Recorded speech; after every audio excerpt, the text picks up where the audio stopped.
Welcome to Chart of the Day Cafe for Tuesday, November 10th, 2015. Just going to read our disclaimer quickly. Trading stocks is a high level of risk and viewers should complete their own due diligence on any stock or underlying that they intend to own.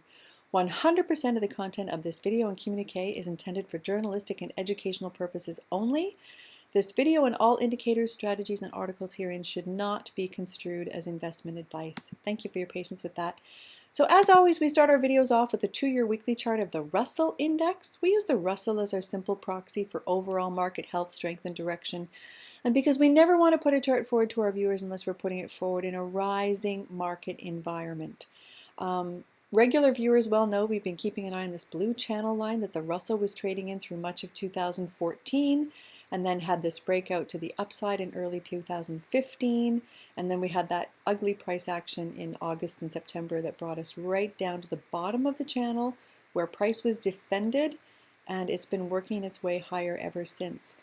I've been saying here at Chart of the Day Cafe that I'm not going to put any new Chart of the Day Cafe picks forward until price is up and over the blue line. We got a nice bullish candle last week. Keep in mind this is the 2-year weekly chart. So these are weekly candles. Nice bullish candle that pierced our area of resistance. So price is up and over, and we are sitting right here right now. So with price up and over the blue band, I will be putting a chart forward this morning. Having said that, I'm filming this at about 9 a.m. The futures are soft, and we got a red bar yesterday. So either this area will be defended and we'll get some lift, or it will start to roll and it will work its way lower, probably back down to this trend line. So I'm advising caution, but I also think this stock is worth putting in front of you just to make you aware. It's from the transportation sector. The reason I'm choosing it is because of the price action on the transports yesterday. Oh, so interesting. Doji on the day, which represents indecision, but this looks like it's trying to work its way higher, and as we have been covering in our last few videos, technology and the consumer discretionary area seems pretty strong. So if we get a solid day on the transports here, then this particular stock I'm showing you today might be worth a look, and that is North American Tankers, NAT. Let me tell you a little bit about this stock. It's in the tanker shipping space. They own 23 oil tankers for storage and transportation. It's currently, at Chart of the Day Cafe, it's all about value and growth. It's got a very high value score. It's currently trading at $15.45, but it's worth $18.33.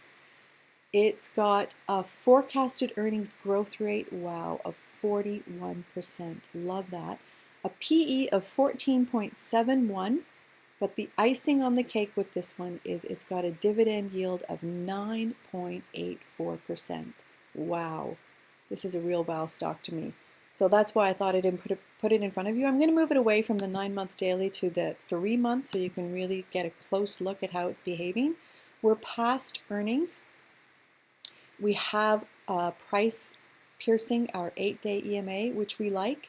So with any kind of follow through today, tomorrow, I think this one might be worth taking a look at.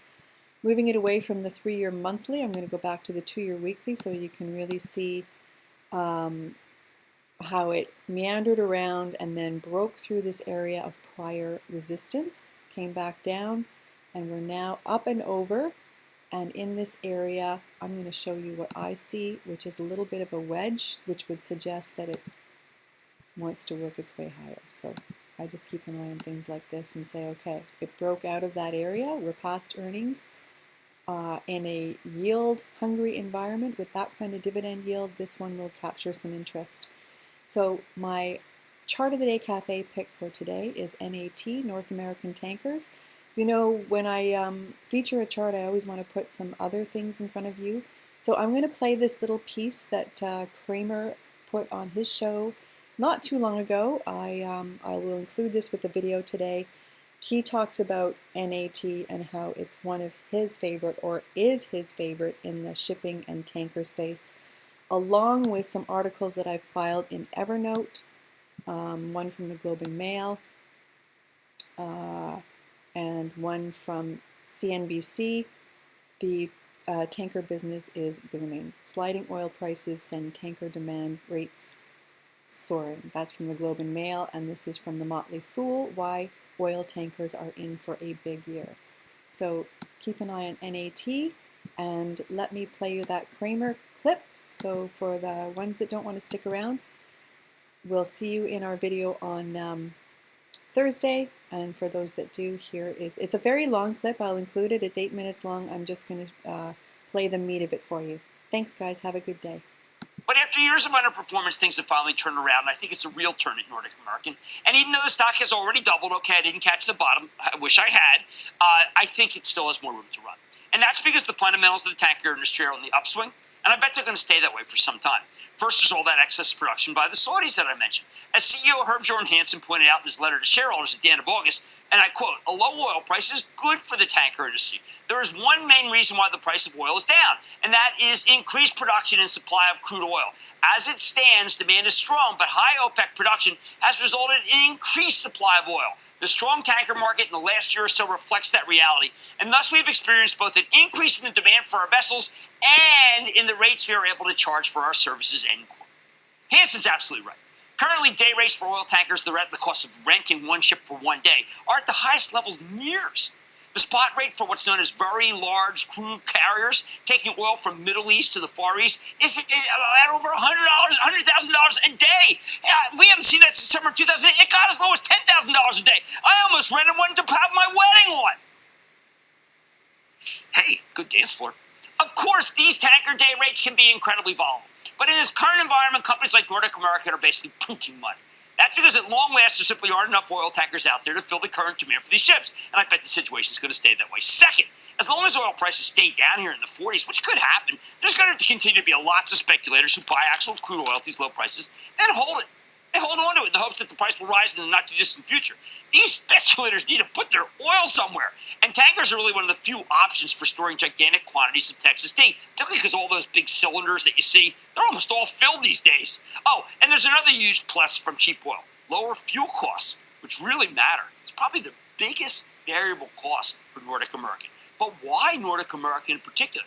For starters, NAT pays you a notoriously BIG 9.7% yield, and although the company just cut its quarterly dividend, more on this in a second, from 40 cents to 38 cents over this week, albeit after 4 straight quarters of dividend boosts, I think the payout remains quite elevated for some time. Even if Nordic American doesn't raise it again for another year, you're still talking about a 10% yield. Downright spectacular versus treasuries. Now, you're probably asking yourself, shouldn't we be worried about that dividend cut? Isn't that a huge red flag? That's why I'm going to explain to you why they did it. Nordic American has always been the best run and the most conservative company in admittedly the wild cowboy tanker space. Back in October, the company announced that they're buying 2 ships for $122 million. And this time, although it hasn't done this last time, this time management promised not to dilute shareholders by issuing additional stock, which has killed the stock over time. In other words, Nordic American trimmed the dividend this week so that they can pay for these ships without hurting the price of stock by issuing a lot more stock. Something it's done in the past and it's vowed not to do going forward. Thank you, Herb Jorn. This strategy will ultimately allow the company to raise the dividend again once they take delivery of the new tankers and start putting it to work. Plus, Nordic American's balance sheet is about the best in a tattered industry, admittedly. They have the finest fleet in the business. All of their ships are less than 20 years old and in excellent technical condition. That matters because of the possibilities of we've seen some ships over time, of course. Let's see, not be as safe. Oh, and one last thing, and I think this is probably the most important. Management is heavily invested in Nordic American, and I mean that literally. Herb Hansen, the founder and CEO, is also this company's second largest shareholder, 4 million shares, and he just bought an additional block of 100,000 shares back in August. Now, insiders sell for all kinds of reasons, but they only buy when they're feeling bullish about their company's prospects. I know during the big swoon in his stock, I told you I wasn't a fan, that multi-year decline, but I believe the bottom is real. I think the rally will continue, so here's the bottom line. Right now, the tanker space is on fire. Nordic American Tanker is the best company in the group. Terrific fleet, great management, clean balance sheet, promise not to issue more equity, and of course, that massive 9.7% yield. I like this stock in any weakness, particularly if it pulls back another 70 cents to trade below 15, and that's where you get that magic 10% yield. It's been a while since I flagged this one, but I need you to have oil exposure as crude settles down this range, and I think ultimately goes higher. And Nordic American is an excellent long-term way to play the energy business. Stick with Kramer.